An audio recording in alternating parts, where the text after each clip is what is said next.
पहला ये कि आपका सिंटेक्स यानी भाषा में जो व्याकरण के नियम हैं, वाक्य बनाना, समझना, जटिल वाक्य बनाना, उन सब में आप सहज हैं या नहीं, ये पहला सवाल है। और दूसरा ये कि उसमें जितने नए नए शब्द आते हैं वो आपको समझ में आते हैं नहीं आते हैं। मेरे ख्याल से अगर आप अंग्रेजी माध्यम के विद्यार्थी हैं तो आपको अंग्रेजी में सिंटेक्स में दिक्कत नहीं होगी, टेंसेस समझ में आते होंगे, मुश्किल से मुश्किल वाक्य भी आपको समझ में आता है कि वाक्य कैसे बना हुआ है, लिख भी लेती होंगी आप।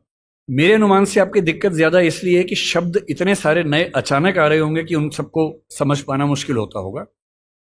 तो मेरा अनुमान ये कि ये समस्या तो एक उर्वर भूमि है, अपनी भाषा को अच्छा करने का एक तरीका है। और पहले के लोग बोलते थे कि रोज़ 5 नए शब्द सीखो, वो एक आउटडेटेड कंसेप्ट है। आज का कंसेप्ट ये कि जो भी शब्द आपके सामने पहली बार है उसे नोट कीजिए, उसे 2-3 तरह से वाक्यों में इस्तेमाल कीजिए और उस डायरी के शब्दों को रोज़ कोशिश करके एक दो शब्दों का इस्तेमाल करते रहिए। तो अंग्रेजी को अच्छा बनाने के लिए 2-3 महीने काफ़ी हैं, कोई रॉकेट साइंस थोड़ा ना है, भाषा ही तो है। पहले मेरी समझ है कि कोई भी भाषा, चाइनीज़ को लेकर मैं थोड़ा पसोपेश में रहता हूँ, सामान्यतः कोई भी भाषा सीखने के लिए 3 से 6 महीने पर्याप्त होते हैं ठीक स्तर तक सीखने के लिए, चाहे वो अंग्रेजी हो चाहे वो हिंदी हो। तो अगर आपने अंग्रेजी में पढ़ाई अपनी की है, शुरू कर दी है, तो अंग्रेजी में पढ़ें और शब्द बढ़ाएं। और वैसे अगर आपके टीचर क्लास के बाद अलग से उसी बात को थोड़ा हिंदी में भी समझा दें तो शायद ज़्यादा अच्छे समझ में आएगा। और मैं अंग्रेजी माध्यम के बच्चों को देखता हूँ, वो कहने को इंग्लिश मीडियम के, पर जब हिंदी में समझाओ तो ज़्यादा समझते हैं। तो टेक्निकल वर्ड्स अंग्रेजी के, बाकी हिंदी में। अगर टीचर ना भी समझाए, मुझे नहीं पता यहाँ का तरीका क्या है, 3-4 दोस्तों का ग्रुप बना लीजिए कि क्लास में जो समझा इंग्लिश में, चलो हिंदी में डिस्कस करते हैं। तकनीकी शब्द इंग्लिश के रखिए, उसमें भाषा हिंदी रखिए, तो समझ में आएगा ठीक से। जी सर, धन्यवाद सर। जी सर, मेरा नाम समीक्षा मिश्रा है और मैं हिंदी विभाग की द्वितीय वर्षीय छात्रा हूँ। सर, पहले तो आपके वक्तव्य के लिए बहुत बहुत धन्यवाद। इससे पहले मैंने आपको हंसराज महाविद्यालय में सुना, मुझे वहाँ सुन के भी बहुत अच्छा लगा, पर आज अपने महाविद्यालय में इतने पास से आपको सुनकर बहुत ज़्यादा अच्छा लग रहा है। सर, मैं आपसे बहुत प्रभावित हूँ और इतनी उम्र में भी आकर आपके जो मुखमंडल पर तेज हमेशा रहता है, उसके लिए भी बहुत ज़्यादा प्रभावित हूँ। आपको क्या लगता है कि मैं 80 साल का हूँ, 90 साल का हूँ? सर, मैं आपके यहाँ आने से पहले मैंने आपकी उम्र गूगल पे सर्च की थी, 49 बताया था। सर, एडवांस में जन्मदिन की शुभकामनाएं। सर, प्रश्न पे आती हूँ। सर, आपने कहा कि हिंदी ताकतवर है लेकिन उसका एहसास दिलाने वाला कोई नहीं है, और हिंदी समझदार है लेकिन उसे बताने वाला कोई नहीं है। आज भी हम देखते हैं, जैसे आपने भाषाओं के शब्दों को लेकर झगड़े पर बात की, भाषाओं जो आज झगड़े होते हैं।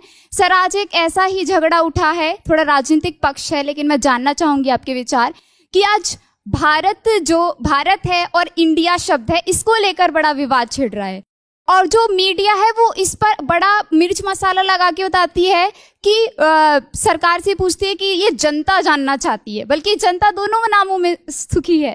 तो इस पर आपके क्या विचार हैं? क्या हमें उस इंडिया शब्द को अपना लेना चाहिए या दोनों ही हमारे लिए बेहतर है? देखिए, मैं फिर कहूँगा कि मुद्दों को ना अलग करके समझना पड़ेगा। पहली बात, ये विवाद इस समय क्यों उठा, इसके पीछे राजनीतिक कारण है, आपको भी पता है, मुझे भी पता है। मेरी अपनी समझ ये है कि 2 तरह से मुद्दे को देखना है। पहली बात, ये उठा क्यों, और दूसरी बात, सही क्या है, गलत क्या है। ये उठा क्यों, इसके पीछे राजनीतिक पृष्ठभूमि पूरा देश जानता है, आप भी जानती है, मैं भी जानता हूं। पर कोई मुद्दा राजनीतिक वजह से उठा इसलिए मुद्दा ही गलत है, ऐसा नहीं होता है। राजनीति कई बार गलत काम करती है, कई बार सही काम कर देती है, और जनता के दबाव में अगर सही काम हो ही जाए, राजनीतिक वजह से ही हो, तो भी क्या बुरा है। अब आते हैं इस सवाल पर कि भारत और इंडिया में से क्या सही है। संविधान सभा में इस पर खूब बहस हुई थी। यह हमारे संविधान का अनुच्छेद 1 है और उसमें लिखा हुआ है, India that is Bharat shall be A union of states. बड़ी इंटरेस्टिंग बात है कि उस समय डिबेट थी कि भारत का नाम भारत रखें या इंडिया रखें। कुछ लोगों ने आर्यव्रत भी कहा, आर्यव्रत कहा, कुछ ने हिंदुस्तान कहा, सब नाम चले। अंत में सहमति बनी कि नहीं, भारत और इंडिया ही ठीक है। नेहरू जी ने खुल के तो नहीं, पर नेहरू जी के पर्सपेक्टिव से जो बात वहां पर ज्यादा आई वो ये थी कि हमारे संविधान के बनने की प्रक्रिया में जो बहुत सारे एक्ट थे जो अंग्रेजों ने बनाए थे, जैसे इंडिया इंडिपेंडेंस एक्ट 1947 का है, 1935 का एक्ट था, उन सब में इंडिया का इस्तेमाल था। उस समय के भारत की तरफ से जो समझौते अंतर्राष्ट्रीय थे उन सब में इंडिया नाम था। पश्चिम की दुनिया हमें इंडिया के नाम से जानती थी, अमेरिका हो, फ्रांस हो, कोई भी हो, सब इंडिया जानते थे। नेहरू जी का मिजाज जो था वो ये भी था कि हमें ग्लोबल पर्सपेक्टिव में चीजों को देखना है, पूरी दुनिया से संवाद करना है, क्योंकि उनकी रुचि अंतर्राष्ट्रीय मुद्दों में ज्यादा थी, बहुत ज्यादा थी।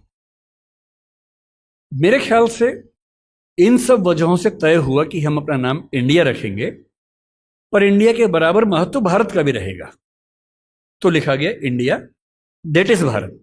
इंडिया जो कि भारत है, राज्यों का एक संघ होगा। 4 दिन पहले की बात है, मैं हॉलैंड में एक टैक्सी में बैठा हुआ था। इंटरेस्टिंग बात सोच के देखिए, टैक्सी का ड्राइवर मोरक्को का रहने वाला था। उसको जैसे ही पता लगा मैं भारत से हूं, उसने मुझसे यही सवाल पूछा। उसने कहा कि यू आर फ्रॉम इंडिया? मैंने कहा yes. We are listening to a debate India और Bharat, what do you think? मैं बड़ा चकित कि ये मोरक्को का आदमी हॉलैंड में रहता है, इसके मन में ये सवाल आ रहा है। तो मैंने कहा कि ये तो राजनीतिक कारणों से हुआ है, लेकिन बात अपने आप में सही है। मैंने कहा जैसे बॉम्बे मुंबई हुआ, मुझे खुशी हुई, क्योंकि मुंबई की आबादी के लिए मुंबई में जो मजा है वो बॉम्बे में नहीं है। बॉम्बे तो अंग्रेजों ने नाम दिया था। कोलकाता को कैलकाटा अंग्रेजों ने किया, तो बंगाल के लोगों ने कोलकाता कर दिया उसको। दिल्ली को दिल्ली के लोगों ने दिल्ली कर दिया, दिल्ली ही बना के रखा हुआ है, DILLI, ये होना चाहिए। कहे कि दिल्ली भाई, हम क्यों दिल्ली बोलेंगे दिल्ली को? ये सारे तर्क अगर सही हैं, अगर बर्मा का नाम म्यांमार होना सही है, क्योंकि उनकी जनता की आवाज तो म्यांमार में है, बर्मा में नहीं है। श्रीलंका और सीलोन की डिबेट में वो अपने आप को सीलोन ना मानना चाहे, श्रीलंका मानना चाहें, क्योंकि उनकी भाषा श्रीलंका बोलती है। तो मेरे मन में सवाल बड़ा साफ आता है कि भारत इंडिया क्यों होना चाहिए। मैं फिर स्पष्ट कर दूं, मैं सरकार के पक्ष में नहीं बोल रहा हूं, मुझे उनसे रत्ती भर मतलब नहीं, मैं एक विचार की बात कर रहा हूं। और मैं जब संविधान पढ़ाया करता था, अनुच्छेद 1 पढ़ाते हुए मैं हमेशा बोलता था कि मुझे चुभन होती है ये पढ़ते हुए कि इंडिया दैट इज भारत। दोनों ही लिखने थे तो भारत दैट इज इंडिया कर देते। अगर दोनों ही लिखने थे, ठीक है, दोनों रखें, क्या दिक्कत है। इंटरेस्टिंग बात इसके बाद है, मोरक्को के उस ड्राइवर ने उसके बाद पता है क्या कहा, हिंदी में अगर बताऊं, बोले अच्छा अच्छा ये मामला है, अब समझ में आया। फिर बोले कि बड़ी इंटरेस्टिंग बात है, हमारा नाम मोरक्को पड़ गया फ्रेंच लोगों की वजह से। मोरक्को के लोग मोरक्को को मगरिब बोलते हैं। और जब मैं सऊदी अरबिया गया, सऊदी अरब के लोगों ने मुझसे पूछा कहां से आए हो, मैंने कहा मोरक्को। उन्होंने इस भाव से देखा कि मैं पागल हूं, बोले नहीं, मगरिब से आए हो।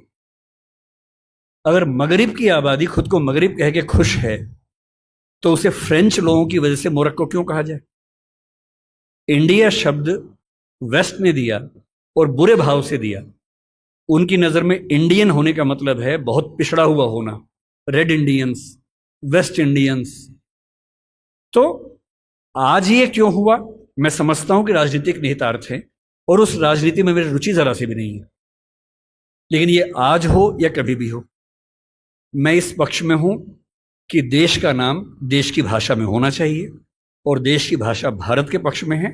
आप इंडिया भी रख लीजिए, इंडिया दैट इज भारत के बदले भारत दैट इज इंडिया मेरी पहली पसंद होगी।